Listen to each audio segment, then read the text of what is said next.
Hey, what's up guys, Benny here, and I am super excited because we have just got all the brand new information for Modern Warfare Season 3, which of course includes new content for Warzone, such as new weapons, new operator skins, new modes, maps, and a brand new battle pass, and so much more. And this video is going to be your one-stop shop to know everything that you need to know about Season 3. Also, 96.7% of you guys are not subscribed to the channel, so if you want to win your first game of Warzone in Season 3, make sure to subscribe and you'll win it, I promise. Also, on top of all the new content that we know is coming directly tomorrow, we also got to find out about content coming in the future throughout the season, so lots of content to get really excited about. So I think one of the things that excited me most about the Call of Duty Season 3 reveal is the fact that we learned that we're going to be seeing a load of new exciting games and playlists to experience with friends in Warzone Season 3. The first mode we learned about is of course quads. 4-player teams are back for Call of Duty Warzone, which I am super excited for. This is going to bring some incredible team fights to the game, and it makes perfect sense given the size of the Warzone map. The big question is whether it'll go up to 200 players. Personally, I hope it does, and I think it will. Also, what's great about quads being added into the game is that you don't have to have that one friend sitting out who hops on late to join the trio. Personally think it's a great thing and is definitely going to make those hot drops a bit more interesting, and all your friends are going to be happier. The second mode we learnt about coming to Call of Duty Warzone is scopes and scatterguns at some point during the season. Quads will launch on day 1, and this mode will be added at some point in the future. By the sounds of it, it'll be a mode involving snipers and marksman rifles and shotguns, which makes sense given the SKS has just been added into the game. But that's not all the modes that we're going to be getting in Season 3. They also teased us by saying and more, so we can expect more content added into Warzone in the future throughout the season. So let's move on to what I think a lot of us really care about, the 3 brand new weapons that are going to be added into the game. 2 at the launch of Season 3 and then another added later on during the season. First of all, we have the SKS, which is a brand new single shot marksman rifle. Now, I know this weapon super well because it was one of my favorites when I used to play a lot of PUBG, and from that, it's going to be a weapon that is really geared for Warzone players. It's a lightweight, semi-automatic rifle that is super effective at those medium to long range distances. It uses 7.62 ammo and is very hard hitting and focuses on utility over accuracy, so designed to take enemies down quickly. It has a higher rate of fire than other marksman rifles combined with high damage. It could make the SKS one of the best rifles to use for those medium to long range gunfights that you're going to face in Warzone, especially with the right build in the Gunsmith. The second new gun added to Warzone is the Renetta Pistol. Now this is the first new pistol that's been added into Modern Warfare, and what's cool and unique about it is that you have the option to use its alternative 3-round burst attachment. Now, I'm not the biggest fan of using pistols, but there are some powerful dual pistol combos out there that are really effective. And with that fast movement speed, the Renetta may be worth having in your loadout in Warzone. Then our third and final new gun for Call of Duty Season 3 is officially classified, but is obviously an LMG, which I think from the image shown is going to be the M249 SAW, but it's not confirmed. But I think it's going to lean more to being a powerful weapon for multiplayer, as not many LMG builds are great for Warzone other than that PKM build, but it's nice to see that more weapons are being added into the game. It's also worth mentioning the addition of Gunsmith Customs, which looks like we're going to be able to customize individual parts of our gun based from the image, which is going to be awesome, and I cannot wait to see what players come up with and how terrible I make my guns look. Now, just like the previous seasons, the SKS and Renetta will both be unlocked for free via the Call of Duty Season 3 Battle Pass, which is also filled with a load of extra content including Echo 131, aka Alex, who selflessly and supposedly sacrificed his own life in the campaign, has managed to return to fight another day in Season 3. The Battle Pass also includes over 100 pieces of content, including 1,300 Call of Duty points, which will be enough to buy the next season's content, which I think is amazing, especially if you play the game a lot.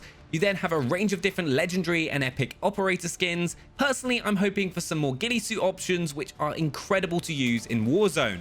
The Warzone Season 3 Battle Pass will also include more legendary and epic blueprints, which could be very useful early on to help level up that SKS. And there's also everything else that you would expect from a battle pass, including extra double experience tokens, emblems, and so on. Though I think one of the coolest additions to this season's battle pass, which we also got to see in the trailer, is the addition of vehicle customization items, which means you can get different skins for the ATVs, trucks, and Jeeps in Warzone. It's a small add-on, but I personally think that those small changes you have control of are really, really cool. It's also worth noting that at tier 10, you'll get new distinct operator threads that are modeled after various armed forces divisions, which include the US Expeditionary Force at tier 10, the South Korean Special Forces at tier 30, the Pararescue at tier 50, and then the Counter-Terrorist Special Police Force.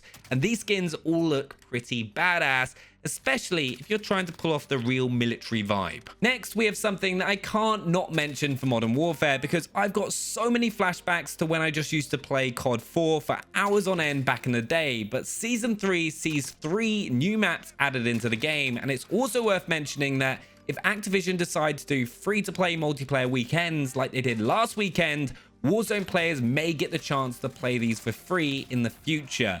We of course have the return of Backlot, which is described as in the middle of the Urukistan desert lies an urban city with a major construction project taking place at its center. With its citizens long evacuated, combat takes place from door to door as teams fight for control of the various overlooks and buildings. Now, if you played Call of Duty for a long time, you're going to know Backlot. It's an absolute classic and I cannot wait to play it again. You then have Hovik Sawmill, a sleepy farming village which is under peril as its main sawmill building has caught fire. Operators will fight within the burning wreckage and around it, visiting the local businesses such as the butchery, the mess hall, and even the beekeepers area, which includes a couple of active hives. Personally, the sound of getting killed by bees doesn't sound great, but it'll be fun to see how it plays. But what I think sounds the best of the new 3 maps and will be great to rank up weapons is Incursion, which you've experienced in 10v10 and in Ground War, but you can now fight within a more enclosed version of the area based around the central palace. The map description says to note the long sight lines looking out over the main courtyard and pool, along with small crawl spaces within the palace that can be used to flank your enemies, and be careful with kill streaks. The palace can make it tricky to aim them into this complex, so placement will be key to getting those confirmed kills. Personally, I'm excited to try it out and see how it plays. But what I'm most excited about is the return of what is quite possibly one of my favorite maps of all time from Modern Warfare 3, the return of Hard Hat, which is going to be available at some point during Season 3. I think it's a great thing that we're getting a heads up on some of the brand new content that's being added into Modern Warfare and Warzone ahead of time. Make sure to let me know what your favorite map is down in the comments. Personally, I have to say it's going to be Hard Hat, and I cannot wait to play it again. Hopefully, just like they did last weekend, there will be more free-to-play opportunities for Warzone players, as I said, to experience these maps, which will be pretty cool if you don't want to purchase Modern Warfare's multiplayer, just to rank up your guns. Now, if you're a Warzone player, you'll know one of the best things about it is the Gulag, which was built from Modern Warfare's Firefight mode, which has also got a brand new map called Isle 9, which should be really, really fun to play. Also, for the announcement of Season 3, we got to learn about some new exclusive content for PlayStation, which is on a timed exclusive, so it will be coming to Xbox and PC players in the future. But there's a new survival mode map, which is described by Infinity Ward as outlast the enemy on this fan favorite multiplayer map, Shoot House. Battle with your squad and find choke points to take down waves of opponents. Consider taking the high ground in the office, barricade the entryways with traps and explosives, and show off your marksmanship skills. Or claim the Alpha or Bravo gates to give yourself more room to maneuver and eliminate the oncoming foes. With new tactics and strategies required, rediscover Shoot House to best the enemy in survival. It does sound like a lot of fun, but it's going to take a lot for me to get off Warzone right now, especially with quads being added. Then there's also a new combat pack, which includes an epic operator skin for Wyatt, epic sniper and handgun blueprints, an epic weapon charm, animated calling card, spray, and 60 minutes of double weapon experience to help you get that SKS ranked faster. I think one big thing to be aware of with Modern Warfare Season 3 is that there are going to be consistent updates throughout the entire season, which is going to keep the game constantly evolving with those new weapons, new maps, new features, and also I'm sure there's going to be loads of balancing and fine-tuning to make the game the best that it possibly can be. And with over 30 million players hopping onto Warzone now, there's a whole new player base that are getting excited playing the game, so it's a really exciting time for Call of Duty. But there we have it, 11 new updates coming to Warzone Season 3. Make sure to let me know what you're most looking forward to down in the comments below, and subscribe for more Warzone content, and smash that like button, and I'll see you next time. Bye.